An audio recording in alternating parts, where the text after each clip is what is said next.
podcast is part of the Sports Social Podcast Network.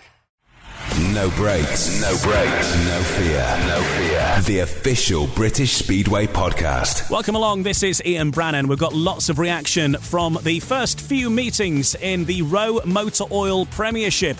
And we've had our first superheat between the Birmingham Brummies and Sheffield Tigers. I feel the boys were just trying to work out the setup. It's a crucial thing around here, and the Brummies got off to a very good start, but we showed our class and finished on top. More to come from Josh Pickering, along with Leon Flint, Samuel Malenko and Simon Stead in just a while. Also reaction from last week's fixture at Leicester. We'll hear from Luke Becker and Rob Lyon. Our main interview is going to be with James Denham, who is the team manager of the Workington Comets. They get their season underway in quite some style with 3 meetings in 3 days. We all know what he can do on a bike, and I certainly know what he can do, and we're going to support him, make sure he gets what he needs. And I think he could be the one really the top of the averages this year, and that's what we want. And if all these guys can improve on average on paper, then I can't see why we can't be knocking on the top 4. And in the final part, we have a good catch-up with Jack Holder at the Premiership Media Day last week, and we find out what he's listening to on his iPod or Walkman or whatever it is the kids use these days. There's a couple of Aussie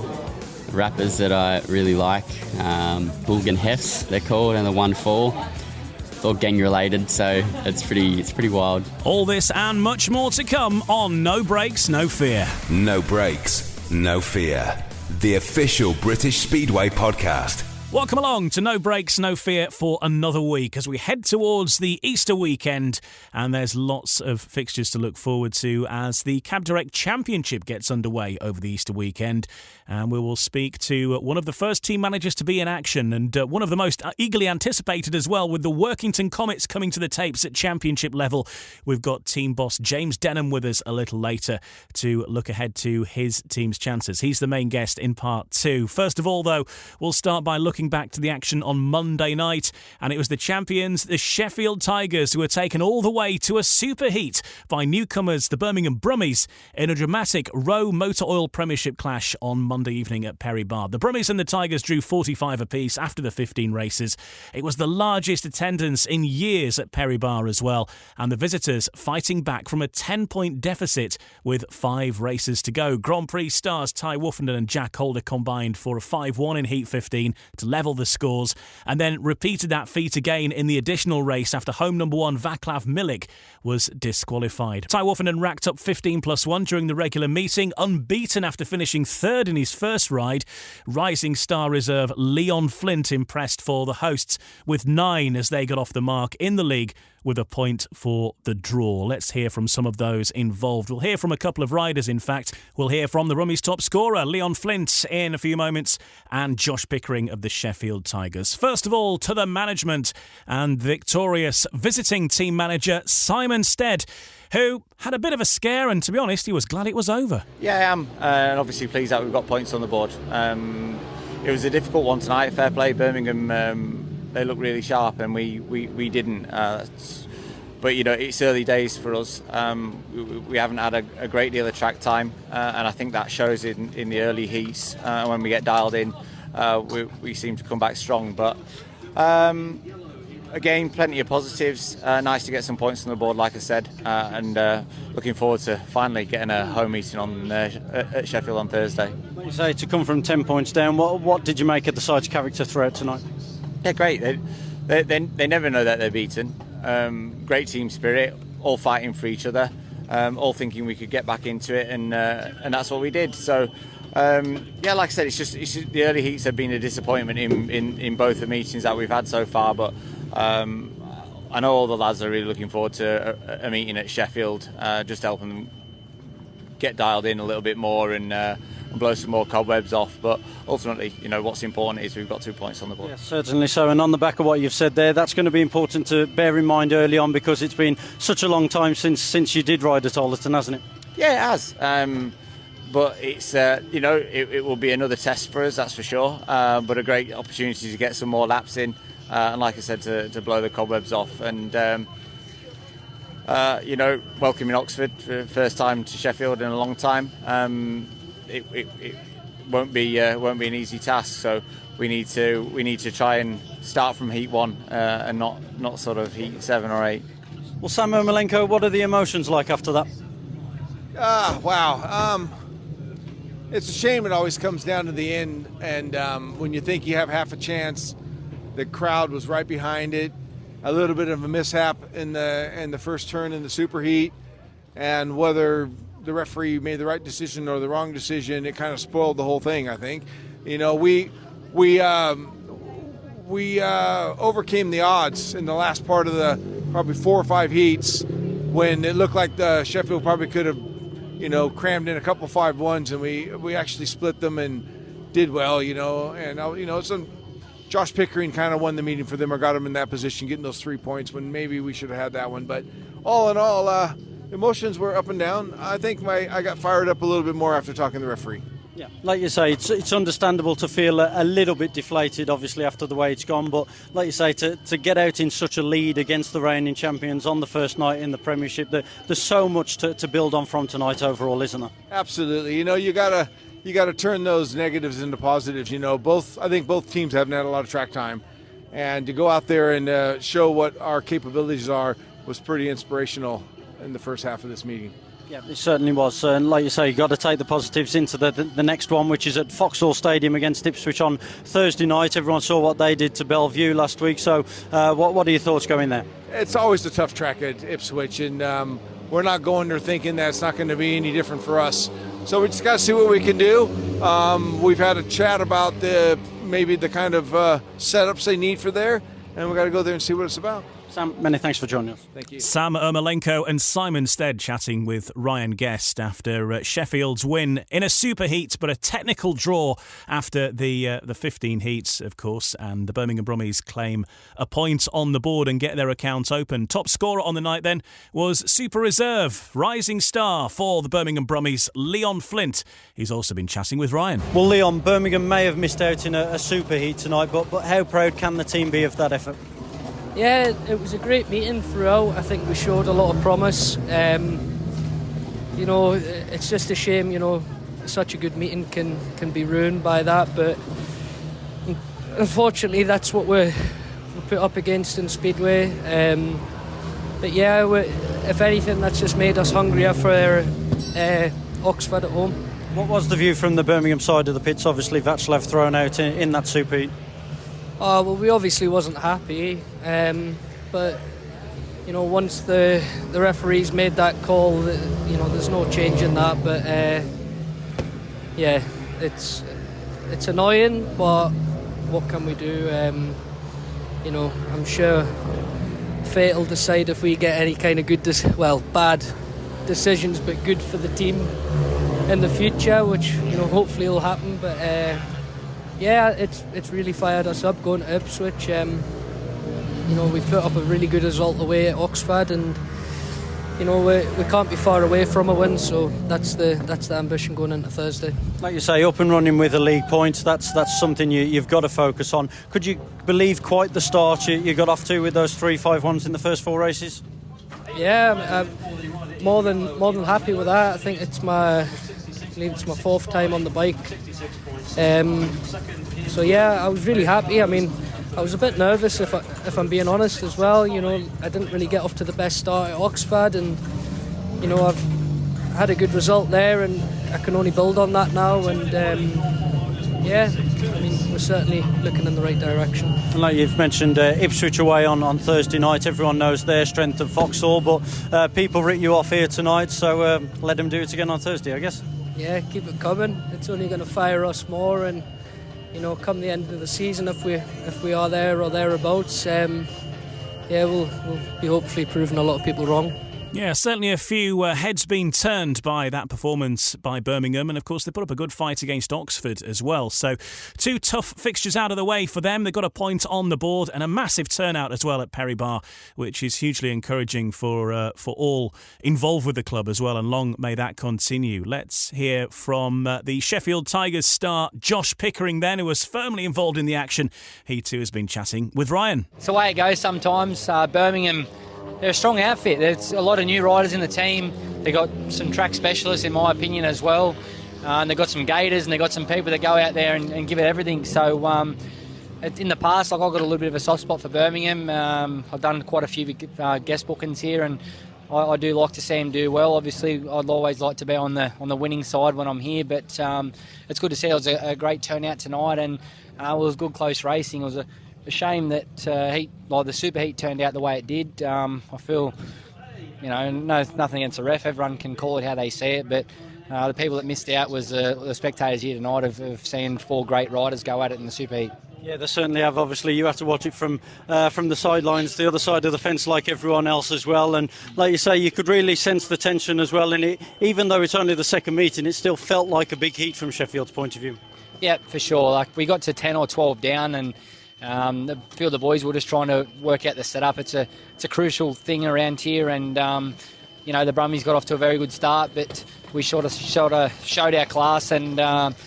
Finished on top where we did last year. So all positive vibes. We're keen to get back to Ollerton. We've had 2 away meetings so far now, and we're back home on Thursday night and hope to have a big crowd there, and all the boys can get dialed in back around home again, and I'm just really looking forward to it.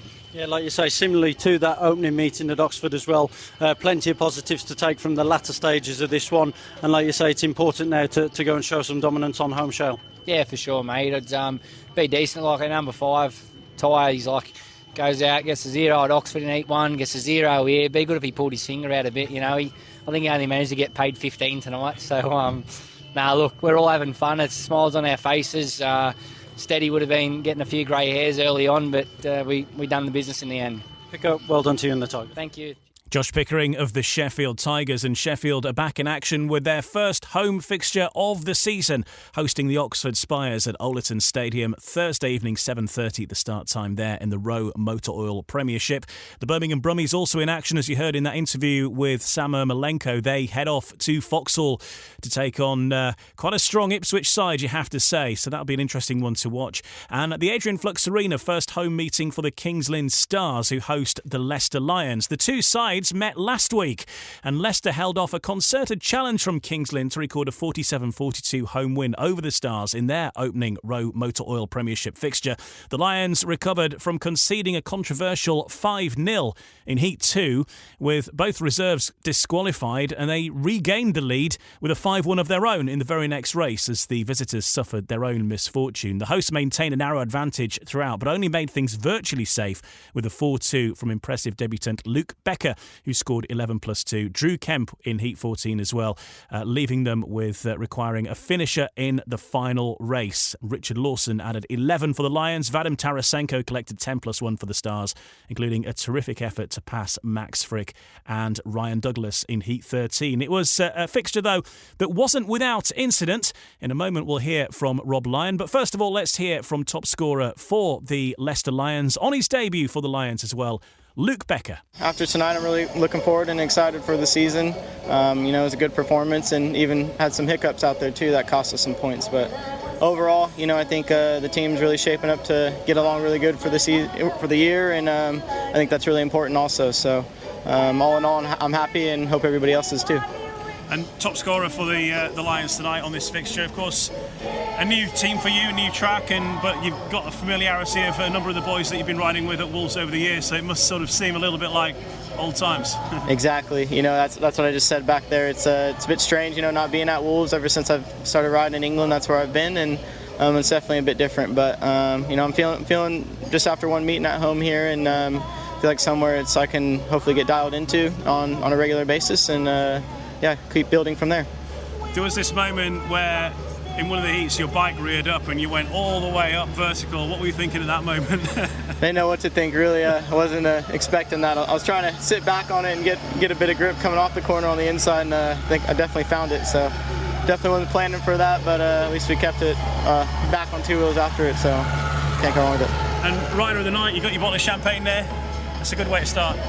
Yeah, exactly. And in front of Greg as well, Greg Hancock over watching tonight as well. Yeah, no, it's awesome to have him here. It's not even just helping me, he's helping everybody else in the team too, which is great. And he's been there, done that with a lot of different things. So somebody to listen to, and I think he can be a massive help for not only myself but everybody else too. Awesome job tonight. Well done, Luke. Thank you. So it wasn't a fixture without drama. There were a couple of particular incidents that were talking points. Heat 2, both of the home riders were excluded in the closing stages of that, which gave it a 5-0 to the Kings Lynn Stars. And then in Heat 3, after the starts, there's a pole that was in the middle of the track that was there to stop the tapes from blowing around. It wasn't removed after the tapes had gone and the riders had headed off. It remained on the track for a couple of laps. The referee didn't spot it. The race continued, but Michael Palmtoft pulled up and was remonstrating with the track staff and, of course, the referee as well. So Rob Lyon, speaking afterwards, he picks up on those points. Yeah, I mean, Heat 3 was poor, really. You know, the situation with... Initially, I thought there was a light come on. Obviously, it was the clock, but it's a bit deceiving. We're stood up here and it's a bit difficult, but that was one issue. But then the main issue was the pole. You know, the referee didn't see it. Could have caused a serious injury, and that's why Palmtoft basically retired from the race. So that was a bit disappointing, if I'm honest. But you know, apart from that, really pleased with the performance of the boys as a team. They all had their moments. Gate 4 was working particularly well tonight, and as you saw, everybody had good races off Gate 4, or the majority did. So I'm happy with it as a team, and 5 points is not insurmountable to take back to Kings Lynn and try and get the bonus next week. Starman for you, I think Tarasenko, who got better and better and involved in the ride of the night as well in the Heat 13, I think it was. Wasn't it? Yeah, terrific ride. You know, to pass riders of the quality of Max Frick and obviously Ryan Douglas, it's no slouch either. It was a terrific ride, and he had the bit between his teeth in that one, didn't he? And it was a no-brainer to put him in 15 off Gate 4. So we were looking to get the win as a minimum and get 3 points to keep it, you know, respectable and keep it within a sort of a deficit that we feel is achievable to get the bonus. And when you look at some of the other results this evening, big win for Ipswich, Oxford have beaten Sheffield, so the margin of the defeat for you, though, as you say, keeps it tight for the bonus point, and that's, you know, a realistic possibility now. Yeah, it is. That's what I've said it since the start of the season. You know, the bonus points are going to be key. There's at least six strong teams in this league, and their home form is I would say is going to be tough to beat. You are going to get some away wins, obviously, but bonus points are going to be key, I think. And we can keep picking them up against each team, then we're going to be there or thereabouts. It ended 47-42, so just the 5 points in it for when the two sides meet again Thursday, March 28, 7:30, the start time for that one, as the Kings Lynn Stars host Leicester in their very first fixture of the season at the Adrian Flux Arena. The other fixtures then for Thursday, it's the Ipswich Witches versus Birmingham Brummies and Sheffield Tigers versus Oxford Spires. There was one other fixture last Thursday, that was Ipswich versus Belle Vue, and the Witches overcame the absence of former world champion Jason Doyle to defeat Belle Vue 51-39 in a strong opening night performance at Vauxhall. Doyle missing due to personal reasons, but the Witches still got off to a winning start in the ROWE Motor Oil Premiership, pulling clear after the scores had been level for the first 6 races. Emil Saifutinov and Danny King both scored paid 13, whilst Adam Ellis enjoyed a successful debut with 7+1 after finishing last in his first heat. The Aces scoring was dominated by skipper Brady Kurtz. Mike Boswell caught up with team manager of the Witches, Richie Hawkins, and Brady Kurtz after the clash. So, Richie, first match out of the way. Wasn't a bad match for the Witches? No, yeah, really happy. Tough night, tricky time. We've dealt with everything really well, and to get the win on opening night, and then to end up with 12 points is very happy with that. And you know, looking at the start, looked as if obviously Belle Vue coming into it. I mean, they must have wished, Doyley's not here, so we could get the win. But certainly Scotty came in, seemed to do the business tonight. And what about the new boys? What's your thoughts on them? Yeah, I mean, obviously, like opening night for them as well to be away from home. They got a bit of a free hit really, and it's a good chance to catch a team cold. And they certainly started the meeting strong. But yeah, we were a little bit rusty to start with, but the boys changed a few things and certainly improved during the meeting. So yeah, Jordan and Adam, their first rides wasn't that great, but they both made changes and got better throughout the meeting, which really from your new riders coming in, so you can hope for. And very happy. And then just focus back on the captain this evening, Danny. I mean, it got to be an absolute class act. I spoke to him earlier on, but him against Booley, that was a fantastic race, him holding it off. Yeah, like Danny can sometimes start the season slowly and then takes a little bit to work into it, but tonight it started really well. So Heat 15, brilliant. Great to see him in Heat 15 and perform like that and be like they're two of the best riders you're going to see here this year. So yeah, to get a win over them is good for him. That'll be a confidence boost and promising for the season to come. So just here with Brady Kurtz. Brady, didn't quite go the Aces' way tonight. No, I don't actually know what the score is, but yeah, it wasn't to be. Ipswich is a tough track, and we've got a couple of new riders in the team who probably haven't settled in just yet, and yeah, it's early doors. Some guys have only been on the track once before tonight, and yeah, there's no excuse ever for losing a match, but it's only the first one of the year, and I'm sure we'll be fine. Absolutely, and you certainly seem to enjoy it. I mean, looking at your scoreline tonight, it was a good night for you. Yeah, I actually kind of don't mind Ipswich. I generally go pretty decent here, and yeah, it wasn't a bad one for me. The first couple of heats were good, and then the last two were tough. It's always hard when you come up against Emil off gate one. There's not a whole lot you can do around here, but no, I'm happy with a decent night. Cool. All right, thanks for chatting to us. The Easter weekend is just around the corner now, and looking ahead to Bank Holiday Monday, the 1st of April, and there are a few fixtures taking place there as well. In the Premiership Knockout Cup quarter-final, 2 fixtures. One at lunchtime at the National Speedway Stadium, where it's the Belle Vue Aces versus the Sheffield Tigers, and then in the evening at the Pidcock Motorcycles Arena, it's Leicester Lions versus Ipswich Witches. Both of those in the Premiership Knockout Cup. That's the quarter-final first leg.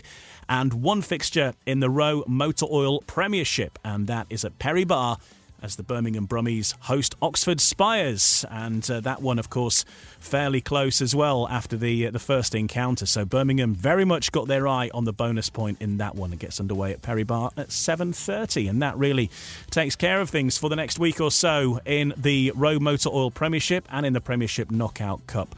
In the next part of No Breaks, No Fear, we turn our attention to the Cab Direct Championship, and the BSN Series gets underway as well. A flurry of activity over the Easter weekend, not least for Workington Comets, who start off with 3 fixtures in 3 days. Starting big. We'll hear from team manager of the Workington Comets, James Denham, in the next part of No Breaks, No Fear. No Breaks, No Fear. The official British Speedway podcast. And don't forget to like and subscribe to this podcast in whichever app you choose to use to listen to us on, whether that's Apple Podcasts or Spotify or indeed YouTube or something else, whatever it might be. Usually they've got a follow or subscribe button or whatever it is. Just do that. It's totally free. And all it means is you will get any new episodes sort of pointed out to you as soon as they arrive. And they will be arriving every week through the course of the Speedway season. The Speedway season so far has focused largely on the top tier of Speedway in this first couple of weeks. But the Championship is back, and it kicks off with action not only in the Cab Direct Championship, but it's the BSN Series as well. And the Poole Pirates are the holders of that tournament, and they're in action on the very first day of it. As we get towards the Easter weekend on Good Friday, the holders begin their defence against the Oxford Cheaters. But the side that we're really putting in the spotlight today are the Workington Comets. A lot has been made of their comeback, of course, last year in the National League, and this year stepping back up to Championship level, which is a division they last contested in 2018 when they won the treble that year and then were unable to defend any of their titles. But the Workington Comets are back, and they'll be heading to the Eddie Wright Raceway to face the Scunthorpe Scorpions in their first meaningful fixture. I'm delighted to say that the team manager of the Workington Comets, James Denham, is with us in this section of the podcast. And James, it must feel very real now that time's coming closer. A lot's been said. You've made your choices on the team and all the preparations have been done. And now you're soon to find out how your team stands up. Yeah, definitely. Can't wait to get going. Press and practice is always one of the better days. Brilliant way to start the season. See all the guys there. But yeah, hectic weekend. Really some good challenging fixtures for us. Friday, Saturday and Sunday. So hopefully we can see what we can do and pick some points up. Tell us about stepping back up to this level, because I think maybe people were surprised that you came up to the Championship so quickly. I know that was the ultimate sort of end game, but only 1 year in the National League. Of course, the National League's taken on a bit of a different complexion, but getting back into the Championship, which is a league that Workington is synonymous with, a brave decision, but I think ultimately it's going to be the right one, because people are going to love seeing Workington race, and the standard of rider you're going to be attracting there week in, week out is going to be on a different level as well, isn't it? Yeah, definitely. I think it's a year sooner than we originally wanted to, but we're here now. We're ready to go, and Andrew's done a fantastic job with the GT Tyres Arena, and also putting a side together. We're on the back foot to start with. Most teams had already compiled their teams, so we have to think outside the box and look at how we can build our asset base for the future. And I think we've done that with the side we've put together. We've got some experience in there with the 3 guys there, and we've got obviously Sam, who rode last year, does have some experience over here, obviously in the lower league. But the 3 newcomers to British Speedway, they look fantastic over the weekend, and they're really determined to get going, and they want to make it in the British Speedway and also on the international stage. Yeah, do you just talk through your team for people listening to this who aren't aware of exactly who you've signed? You've got that mixture of youth and experience. The experience, of course, with Craig Cook and Troy Batchelor. Sam McGurk, as you mentioned, rode for you last year, so he's got experience of the circuit. Tate Zischke, Antti Vulas, Selina Lieberman, and then your latest signing, Klaus Vissing. So some well-known names there, but also some names that certainly have caught the attention of fans over the course of the winter, or maybe the last couple of winters. Antti Vulas, of course, had an epic performance in the World Cup. Tate Zischke has been a name that's been talked about and has certainly been involved with the likes of Darcy Ward and comes with his backing. And then Selina Lieberman, everyone knows about because she's caught the headlines wherever she's gone. And interesting signing for her, and you must be encouraged to see how she went at the Peter Craven meeting, her first proper meeting in Speedway, to be holding it, not off the pace with, frankly, some of the world class or extra league level talent. Yeah, definitely. Selina's she's well determined. She's a bundle of energy. She's really fantastic. She's got a great style on the bike, and she really wants to progress. She's done fantastic. I watched the Peter Craven on BSN the other night, and in the last 2 rides she was well on pace in a pretty stacked field, so she's done fantastic, and she deserves a chance in British Speedway, so we'll give her that chance, and hopefully she can prove people wrong. The 2 other newbies, Antti Vulas he's shown what he can do on the world stage. He was obviously the 2nd highest average rider in the Polish Under-24 league last year. He's really professional. He really wants to make it over here, and he wants them Premiership teams knocking on his door, and that's what he wants. He's left Finland to come over here with all his gear, and his brother. His brother's going to be his mechanic all year, so he's really committed, and the family have shown they've put everything into Antti. Tate, well, he was flying at the weekend. He's got a really nice style, very similar to Dan Bewley. His frame, his stature, and how he rides the bike. He takes all his footage of practice and sends it back to Darcy. So Darcy's helping him, even though he's halfway across the world, and he's got a long future in the sport. But we've got to remember, these guys haven't seen these tracks over here. The setups are different, the jetting's different. The shale, they need to just settle in. It's a long season. The season isn't won in the first few weeks. It's won towards in middle of the year, towards the end of the year. So they'll be knocking on the doors. Sam has discussed, we give him a chance. He impressed us last year. He come on leaps and bounds, and he's only 18. So we'll see what he can do. And it's a learning curve for him. And we just want to try and help him progress to that next level and where he needs to be.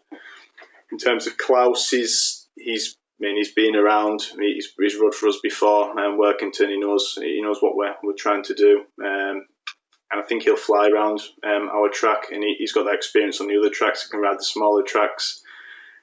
Troy and Cookie, they've both rode at the highest level in international stage. Troy, really good. I think he's well capable of progressing this year, increasing his average, and I think they all are, and that's what we built the team on. And I think his gating is strength, and that's what we need. And we lacked that last year, even though it was the league below. We were struggling out the gates, and it was tough round our place, considering that. And then Cookie, he's back home, 10, 15 minutes away from his house. It's probably what he needs. We all know what he can do on a bike, and I certainly know what he can do, and we're going to support him, make sure he gets what he needs. And I think he could be the one really the top of the averages this year, and that's what we want. And if all these guys can improve on average on paper, then I can't see why we can't be knocking on the top four. What has it been like, sort of getting these riders to come and sign for Workington? Because there's a couple of things, I suppose. Workington is not exactly handy for its international airports, although there is the airport at Carlisle, of course, which I don't know, they can jet in and out of in their private jets, maybe. But it is out a little bit in the sticks with the best will. But also your race night, or race day, really. You're racing daytimes on Saturdays.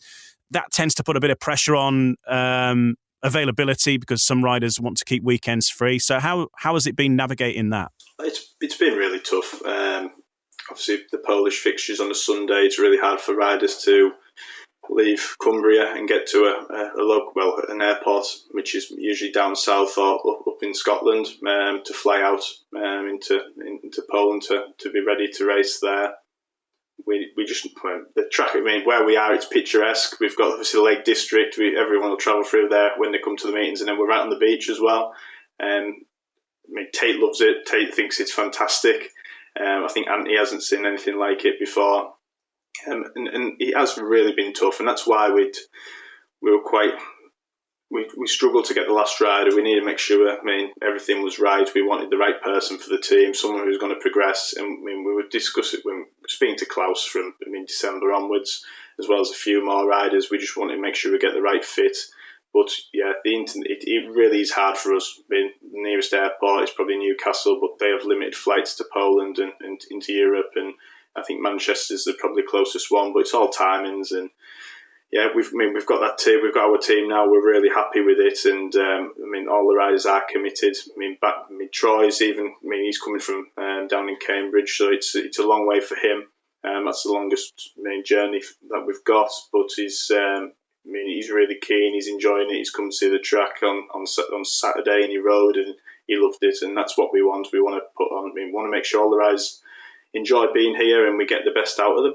I know that from speaking to Tate and Auntie and Selena at the British Speedway Media Day last week, we did a little bit of interview with all three of them, that one of the things that they liked about the offer from Workington was the ability to be able to go and ride whenever, like access to the track as much as possible and get the laps in. And I think that for them has been a big pull, which maybe that's an advantage that you have that some other clubs don't have. Definitely, and that's what we want. We want to try and open every day of the week when we can. We wanted a few more track hire days this year as well to help the club with financial circumstances, but we needed to get ready for the Ben Fund. Sadly, that was called off. But yeah, these guys need track time, especially if they're riding in one league. It is really tough. You need to be on your bike all the time, keep sharp, especially in June, July. We've got a limited amount of fixtures at the minute, but in them periods of time, we need to make sure we're using that track and we're getting plenty of laps in before the start of the season as well, because a lot of these riders who we're riding against this year haven't been, which is really good thing for us. So we need to make sure we take that to advantage and get some home track advantage, which will be tough this year, and we found that tough last year as well. On the subject of Klaus Wissing, just to go back to that, obviously, the fans were maybe getting a bit edgy, wondering where that final signing was going to be confirmed. Was it sort of a case of you just waiting to, as you say, be sure that was the right decision, or did it take a little bit more effort, sort of really get riders in to nail themselves down and guarantee that they were going to put everything in for riding for Workington in the future? What was the discussion behind that? Yeah, I think it was a bit of both. We wanted to make sure the deal was right for the club, but also the rider. I've been on the rider side of things with helping a few riders out, and I know how expensive it is, and they need to make sure it's worthwhile. But we have a business plan we've got to operate to. And we've got to make sure that's the case. We did try a few English-based riders to make it cheaper for the club. However, that didn't work out due to Polish fixtures, etc. But when we've got Klaus, we're really happy with Klaus, and his average is pretty much a bargain. He was one of the first guys we contacted for that last place, but it did take a while to agree terms. But we've basically met in the middle, and we're happy with what we've got, and we'll see how that pans out through the season. But Klaus is committed. Klaus wants to ride over here. He wasn't umming and ahhing. He definitely wanted to ride, and that's the commitment we wanted, and we were really impressed with Klaus. And it took a while, but we're there, and the fans have waited a while. But I think that signing is the right one for us. Is there a danger with any of your riders that they've got any commitments coming up in Poland that their availability might change, as the season gets going and maybe injuries come into other sides? These riders are going to get called in. Is that something that you've discussed, something you've planned for, or something you think that isn't going to be an issue? I think the riders we have are committed to us, and I don't think they've got any plans for Polish at the weekend. Tate Zishki, he's riding in the Under-24 league with Selina, and that's through the week, so that will have very limited impact. Klaus obviously rides in Denmark. He doesn't ride in the Polish league at a weekend, and I think Cookie and Troy just want to ride over here and just focus over here. I know Sam McGurk, he did have hot offers for the Under-24 league, but he believed it wasn't the right time at this current point to do that, and I think that's the right decision. He's got 2 leagues this year, and that's what he needs to focus on and master them. And I think a lot of riders do need to master the championship. I think a lot of the English guys, they should make it that should be the bread and butter. That should be what they need to keep them going, and we need that commitment from these guys to ensure that they're getting the best out of it, and that once they have progressed and they think they can't get any further in the championship, then that is time to move on. And we've seen that with the likes of Dan and what Dan has done across the continent and what he's doing on the international stage now. You start off against the Scunthorpe Scorpions, not the easiest tracks to go to for many, but maybe some similarities with your home circuit. So for the newcomers, likes of Tate and Selina and so on, who have been practicing in Workington, maybe there might be some similarity there. Also, can you talk us through the riding order as well? How are you going to be lining your team up in that fixture against Scunthorpe? Yes, I think, as you said, Scunthorpe is similar shape to ours.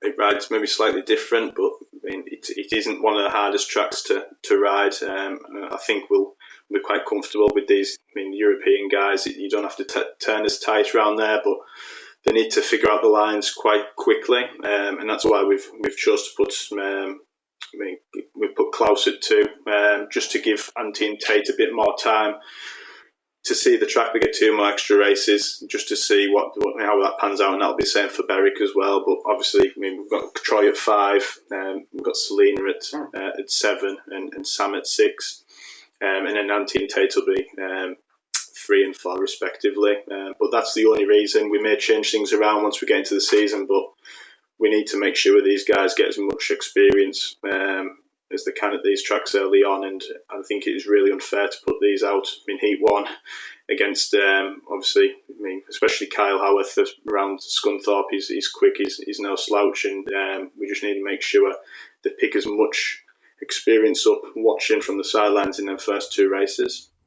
And then you head to Berwick on Saturday night, and this is the Border Trophy, which is a bit more of a pre-season friendly, I suppose. But good to renew that connection and dare I say, a bit of rivalry with the Berwick Bandits. There's not too many sides up north these days, unfortunately, and you've got the access to the Scottish clubs. But of course, Redcar and Berwick previously have had good relationships with Workington, and the fans of both sides have enjoyed going to the respective venues. So you're at Berwick on Saturday night, and then it's Berwick back at yours on Easter Sunday. No, definitely. And we went to Berwick last year. I think it was the only away meeting we won in the National Development League. So we have got some good memories there, and it is always good to go across to Berwick and get the fans across to our place as well. But Selina, she should be fine.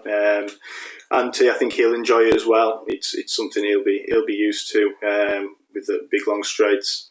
on there, and I think Tate will be used to that as well. So I think our first fixtures do suit us with our inexperience. But everyone knows Berwick just need to get out the gate and get a bit of fresh air, and it's pretty much job done. But the likes of Cookie goes well around there, and where Batch can gate, I think we won't have any issues. And especially Klaus, you've got to remember he used to ride there. So I think we're set up well, and it'll be a really good warm up meeting really for us. Be nice to come up with some silverware, but it's really to just get these guys to find their feet. See what they can do, get the setups right for the league fixture. And then after that into April, it's a busy April, certainly a busy April for Workington and Redcar, because you're facing each other 3 times through the course of April due to the quirk that you're racing each other in the BSN series in the same group, and then you've drawn Redcar in the Knockout Cup as well. So you'll be getting well acquainted with the Redcar Bears and the Scunthorpe Scorpions in the BSN series too. So it's good though, I think, local derbies, to get things moving, to get the fans in there as well, to get you started, and then you'll be heading further afield once you get into May. No, definitely, and I think the Redcar track is a fantastic race track, and it'll suit our team down again, and I think riding that track 3 times this year, it is good, and we can progress through.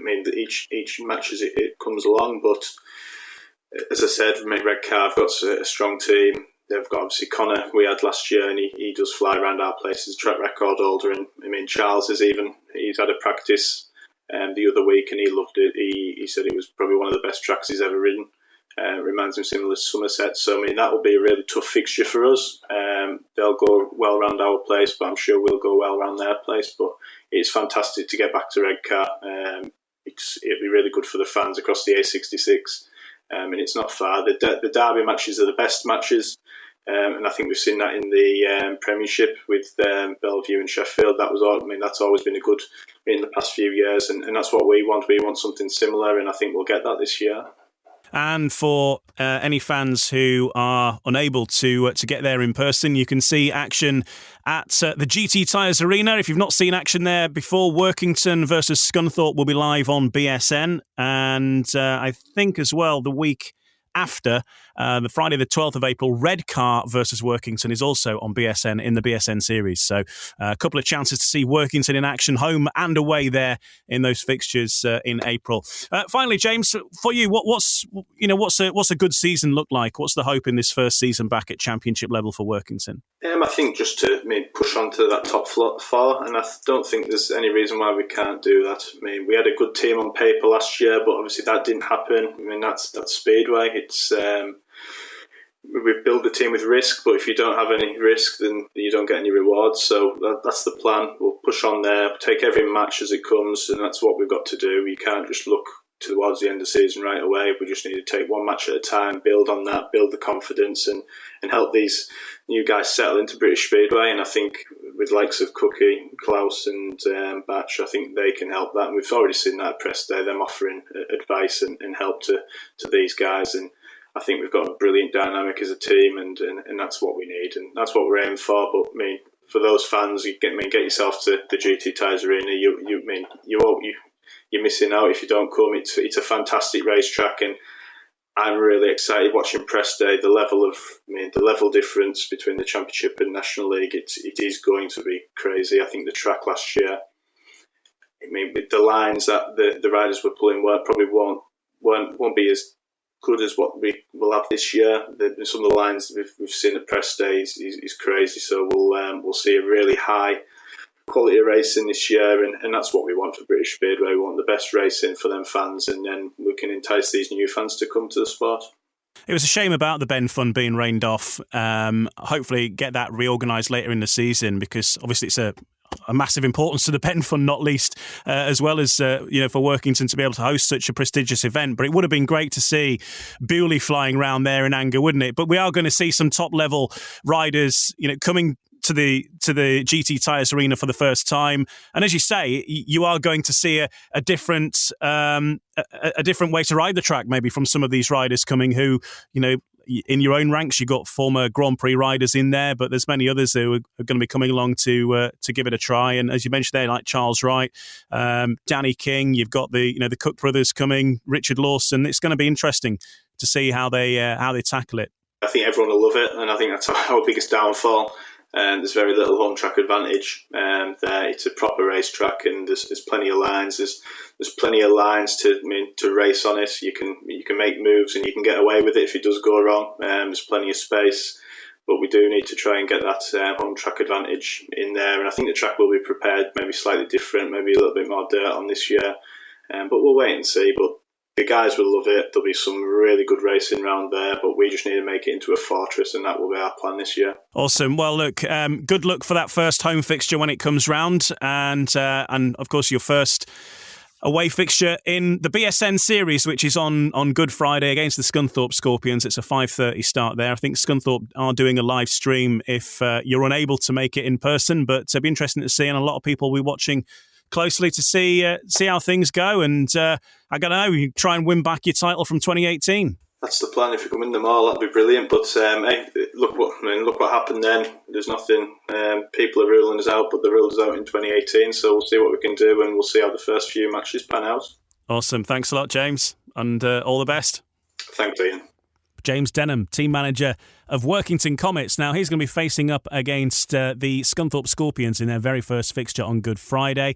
And we can also hear now from the new team manager of the Scunthorpe Scorpions, a well-known name in British Speedway over the years. David Howe takes the reins of the Scorpions in 2024.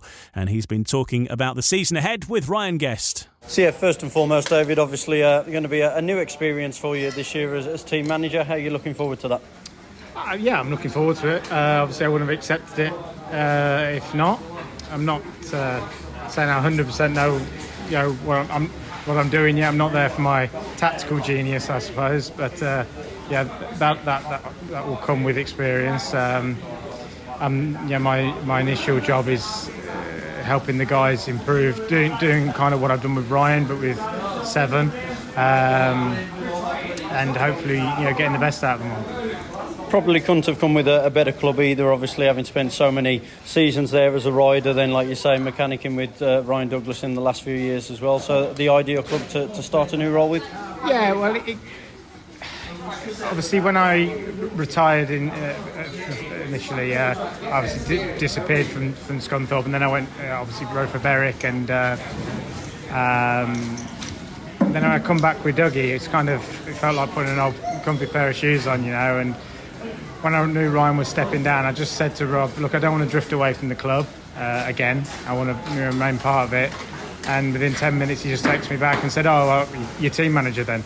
And it was just like that. And I said, well, I really need to go and have a chat to my wife and make sure, because I've gone from being exceptionally busy with Ryan to looking like I was going to have a lot more time on my hands with the family. But they were all supportive, and so it was just a no-brainer.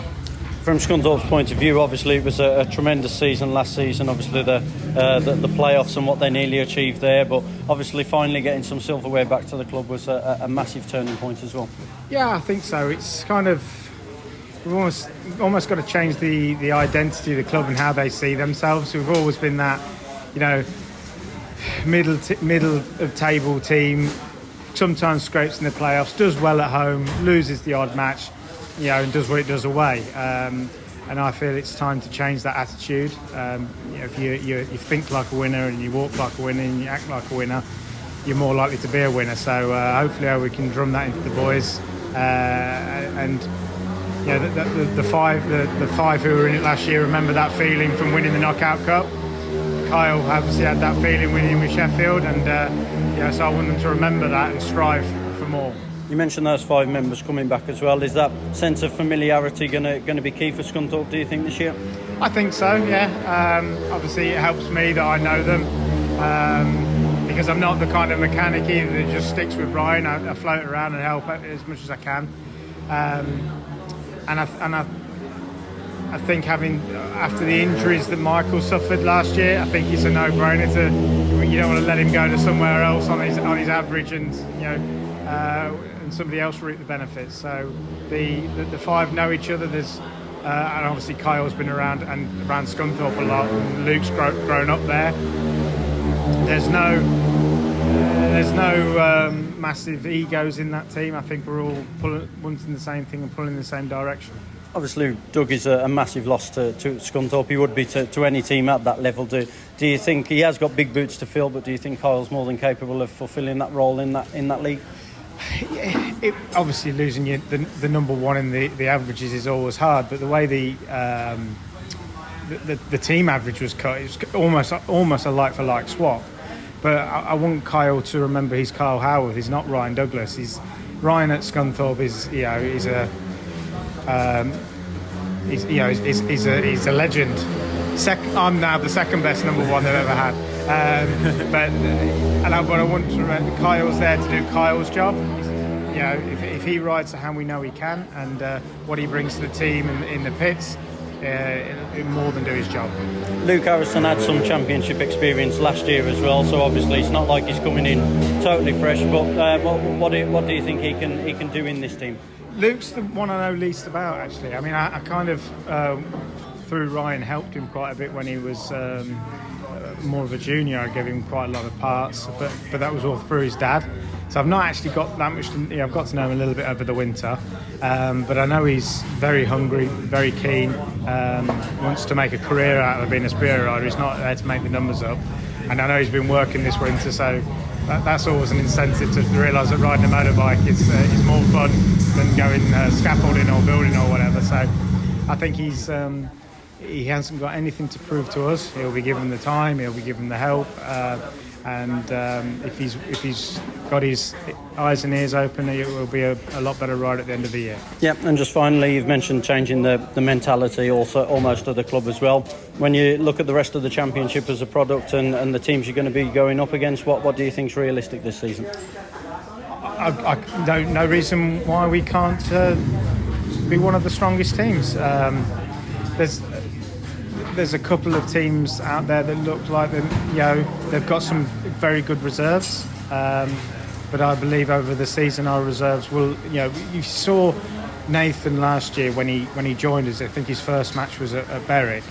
To the Nathan we got mid-season, it was night and day. I expect more of him, and the top five we've got I think is in depth as good as any team, but every team is going to the into the start of the season saying I want to be league champion. I want to, every rider goes to the start line going I want to win the race, but there's three other riders who are saying the same thing. So I've got to find the key to unlocking their belief and that they can be the best versions of themselves, and if they are, we'll be there in the end. David Howe, a former Peterborough Thundercats with the likes of Simon Stead and Ollie Allen. Can he follow in their managerial footsteps? We'll find out soon as the Scunthorpe Scorpions get underway Friday, March 29th, Good Friday, against the Workington Comets, 5:30 the start time for that one. Another team in action on Good Friday are the Poole Pirates, the defending champions of the BSN series from 2023. They open their accounts with near neighbours, I guess you could say, the Oxford Cheetahs. Poole versus Oxford, a big local derby to get things started at Wimborne Road on Friday night. And one of Poole's new signings is one of the upcoming stars of British Speedway. Sam Hagon has been speaking ahead of the new season at championship level with Ryan Guest. Well, Sam Hagon, obviously with Birmingham stepping up into the Premiership, needed a change of scenery in the championship, and you found yourself at Poole, which for them to give you a call must have been a big confidence boost in itself. Yeah, definitely. I spoke with Matt during the season a little bit, and I was keen to go to Poole, and he was keen to have me. And then we spoke at the end of the season, and the deal was done very quickly. I think it was done on the day, so I think it was like you say, Poole's also a very good club to be at, and I think that hopefully I can learn there and see what we can do there. Quite a young team they've got there this year, but nevertheless one that looks more than capable of getting that silverware that they want back. Yeah, definitely. We are strong from 1 to 7. It's just, obviously, I'm experienced a little bit, but not experienced enough. And obviously, you've got Max Perry at Tobias, and you've got a couple of others who are obviously younger than what they've previously used. But no, we've got potential if we just start good and sort of use what we can do, and me track time, which we're going to do next week. So if we get used to it, then we can just keep pushing it and see where we can win the league easily. Not easily, but we can win it with the team we got, with the vibe. So hopefully we can go and do that.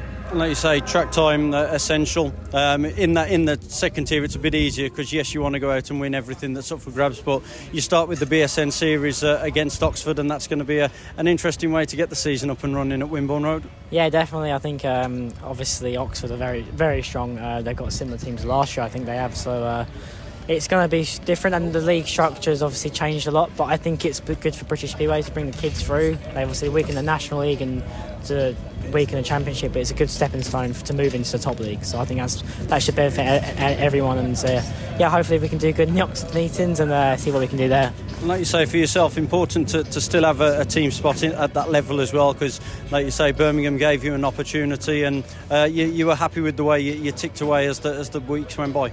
Yeah, definitely. Towards the end of the sort of season, I felt I was going really good, and obviously I got injured, which was unfortunate. It was a bit of a strange injury as well, and I think to be at Poole is a great place, and to be in the league still, obviously given a chance. I had a couple of offers, which was kind of shocked me a little bit, because I thought I did good, but not enough that people saw.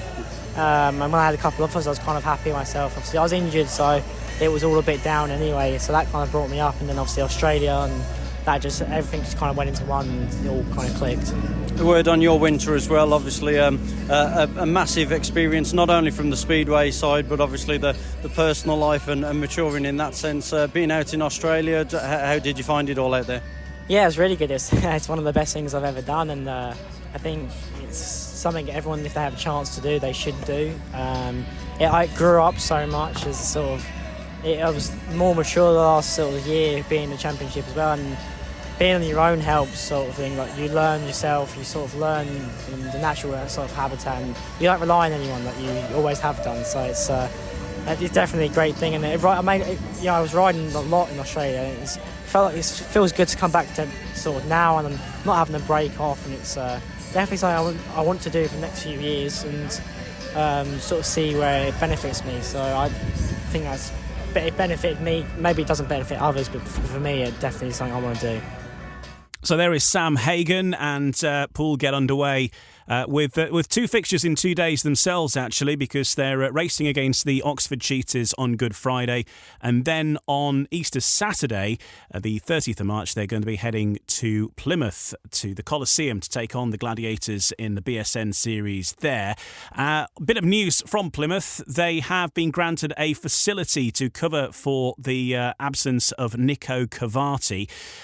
This has been approved. It has to be done at the discretion. The actual rule is Rule 010.5p, and here it is, that teams that have been approved, riders have been approved in teams declared at 1 to 7 at the start of the season, but due to extenuating circumstances are not available, a facility may be granted up to a maximum of 28 days at the SCB coordinator's discretion. So this has been granted for Plymouth. They do have a facility to cover for Nico Cavati for 28 days. And no doubt by the time you hear this, you might have further info as to who will be covering for Nico Cavati. So they don't need to sign a rider. They have a facility to cover for him for the time being. Hopefully he will be back, though. One other fixture on Good Friday is at the Echo Arena. Redcar take on a Newcastle Diamonds select. It's the regular Redcar side up against a side put together to keep the name of the Newcastle Diamonds going. And it's a decent lineup, you have to say. Steve Worrell, Alfie Botel, Ben Barker, Paul Stark, Louis Kerr, Max Clegg and Danny Phillips, I think all have represented Newcastle at some point in their careers. So that's a decent lineup on Friday at Redcar for their pre-season taster, the Tyne Tees Trophy, 7:30 in the evening, the start time there. Looking ahead to the other fixtures over the bank holiday weekend then in the Championship, we've got, BSN Series. Plymouth Gladiators up against the Poole Pirates. That's a 7 o'clock start on Saturday at the Coliseum. Also on Saturday, the Berwick Bandits against Workington Comets, as we previously heard with James, in the Border Trophy. And then just less than 24 hours later, back at Workington, the GT Tyres Arena, hosting its first fixture of 2024, Workington Comets against Berwick Bandits. And then on Easter Monday, it's action largely focused on Premiership, so nothing happening at Championship level on the Monday. But so we've talked about those fixtures already. Belle Vue against Sheffield, Birmingham against the Oxford Spires, and the Leicester Lions against the Ipswich Witches, all Premiership action. And then the next BSN Series action will be the following Wednesday, April the 3rd, when it's the return of that opening fixture for the Poole Pirates as Poole travel to Oxford and the Cheetahs against the Pirates. We'll have a look at everything else that's happening as the series really gets underway, the BSN series, the following weekend with a heap of fixtures on the Friday, Saturday and also in the Sunday as well as we head through that following weekend. In the next part of No Breaks, No Fear, something a little bit different for you.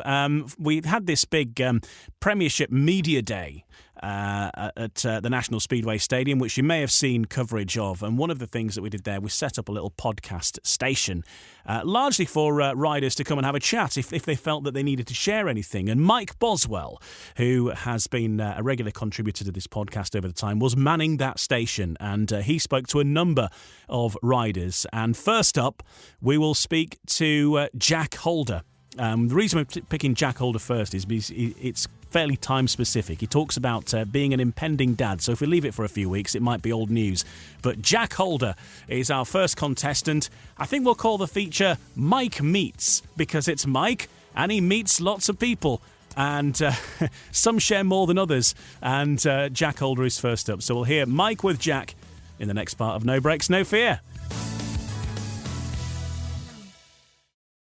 No Breaks, No Fear. The official British Speedway podcast. So in this final part, something different. A chance for you to get to know some of British Speedway's top stars better. We had the ROWE Motor Oil Premiership Media Day last week at the National Speedway Stadium, and all of the Premiership's top stars were in attendance, pretty much. And so we set up a bit of a podcast area, and it was very much let's see who we can entice across. And if anybody did come along for a chat with Mike, then he had his questions ready and he was poised. And boy, did they come to the podcast station. We've got a lot of interviews to bring you, so I'm going to just stick them in the podcast when we've got space for them. And let's start off with this one. Jack Holder, of course, one of World Speedway's top stars, came along for a chat with Mike Boswell. And here is your chance to get to know Jack Holder a little bit better as Mike meets Jack. Start off with a simple one. Name? Jack Holder. Occupation? Professional speedway rider. First time on a speedway bike? I think I was around about 9 years old, I think I was. Whereabouts did you take that first experience? Back home in Australia at Somersby Speedway, Dirt Track Speedway, yeah. Mm-hmm. And sort of people who have helped you with your career so far? Of course, my family, mum and dad, my two brothers, James and Chris. Yeah, that's pretty much it. And sort of, as you've gone through Speedway, what do you think are the best things about Speedway? Definitely, like the sliding around the corners and, having no brakes. Definitely a cool feeling, when you were a kid, you had the push bikes and, you'd ride down the street and do a big brake slide and, slide around the corner. And, yeah, now you do it with no brakes. And, yeah, that's definitely probably the coolest feeling. And sort of, if we were to ask Jack Holder's friends, how would they describe you? Cool guy, pretty fiery. That's pretty up there. I think everyone knows that. But yeah, I'm just so passionate about the sport, so this is what I like to do. Lots of Australian talent coming out, talent around the world, and as an individual who gets to travel to see that, who are you watching? Kind of, who are you looking over your shoulder going, hold on, get a few years' time, that person's going to be on my back, as it were? I don't really look at it like that. I just look forward and just, focus on myself. I don't really care what everyone else is doing. I just want to be, the best in the world and do whatever it takes to get that. And at Australian level, the youth, who in the youth systems do you think is kind of the next people that we'll see here in the UK? I'm not too sure. Back home, my dad and Craig Boyce run like a bit of a a speedway experience sort of days where they have a little junior bike that a kid can come along and pay some money and have a go and see how he likes it. So they're just trying to. It comes in waves. We have like a good sort of juniors, and then they turn sort of senior, and then we have like a sort of big gap. But just Dad back home trying to keep that so we don't lose that kind of gap. And there's definitely a few younger Aussies. I couldn't tell you their names, but when we go home to Australia and go out to the track with Dad, and there's definitely a fair few coming up. It sort of sounds as if giving the opportunity to someone to just learn about speedway or get on a bike. It's a cool thing that they're doing back home, and it keeps my dad interested in the sport, and because both of his boys are over on the other side of the world, so he keeps doing that and gives him something to do, and I think it's cool because not many other fathers are doing that. No, true, certainly. So, many streaming platforms. What are we going to find on Jack Holder's music playlists at the moment, or what are you into? Rap, I guess. There's a couple of Aussie rappers that I really like. Hooligan Hefs, they're called, and the 1-4. It's all gang related, so it's pretty wild. And when you're obviously travelling back and forth, I was talking earlier on to some other riders, and they say they've got a bit of a preference, but on a plane, are you an aisle, middle or window seat type of person? Definitely a window, and I'm asleep before we even take off. So you're not watching the clouds at any point in time? No chance. Get sleep when I can. You don't get much of it. If Jack Holder wasn't doing speedway, or when you hang up your leathers, what's Jack Holder going to do? Don't want to think that far ahead yet, but if I definitely wasn't doing speedway, I'd probably be a motocross rider or a supercross rider. I really like what they do. Doing like the world tours. And, yeah, fair enough. And when you're not sleeping on planes, what's the last film or series that you last binge watched? The Rookie, I think it's called The Rookie.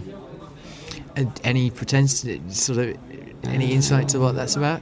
I think it's he's not young, but it's like a rookie policeman that's quite old, and just learning and going around and fighting crime. Fair enough. And final questions. What do you do when you're not at Speedway? You're actually being able to be Jack, the non-Speedway rider, to just chill, relax, and take downtime. Just sit at home with my girlfriend, my partner. She's Australian, so she's over here with me. I'm gonna be a father soon, so just baby prepping. Doing any painting in the nursery or no, I'm in a rental, you're kind of like farm that out. Just putting the flat packs together with screwdrivers. That's my job. So you're getting better at the IKEA packs or whatever. Trying to. They're hard. Awesome. Well, congratulations on that news, Jack, and thank you for chatting to us. No worries. Thank you very much. Just one of the things that you wouldn't have had without the Premiership Media Day, and Jack Holder talking flat pack furniture with Mike Boswell. It's the stuff of dreams. We've got loads more other interviews, and quite revealing as well. Find out exactly which seat some of British Speedway's top stars prefer on their flights. We've got Matt Sayanovsky, we've got Richard Lawson, Steve Worrell, Ben Basso, Jamin Lidsey, and many more. We'll work through them as and when we have time. Some weeks are a little bit busier, but on those quieter weeks, we'll bring you another instalment of Mike Meets. And who knows, if it gathers momentum, then we will keep going. We will keep going until there are no Speedway riders left to investigate. Thanks for joining us on this week's episode of No Brakes, No Fear. The fixtures then coming up once again. We'll run through them.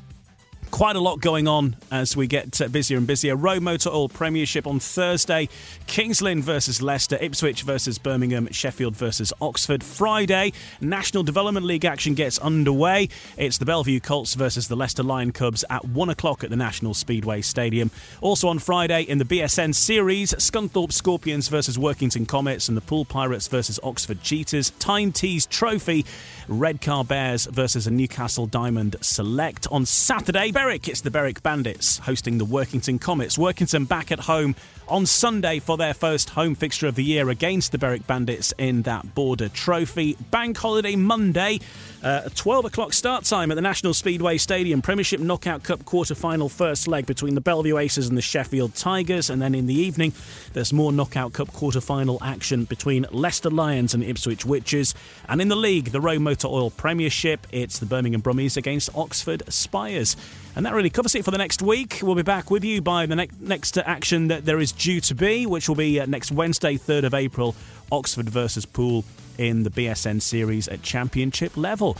Have a great week in Speedway. It really does get underway on the Easter weekend, doesn't it? And there's lots of action. Hopefully you can take some of that in. And we'll be here next week to review all of that and look ahead to another busy week as those Easter holidays continue. There's all sorts of action on the cards in British Speedway. Have a great Easter yourself, and we'll be back at the other side of it with another episode of No Breaks, No Fear. Take care. No Breaks, No Fear. The official British Speedway podcast. Sports Social Podcast Network.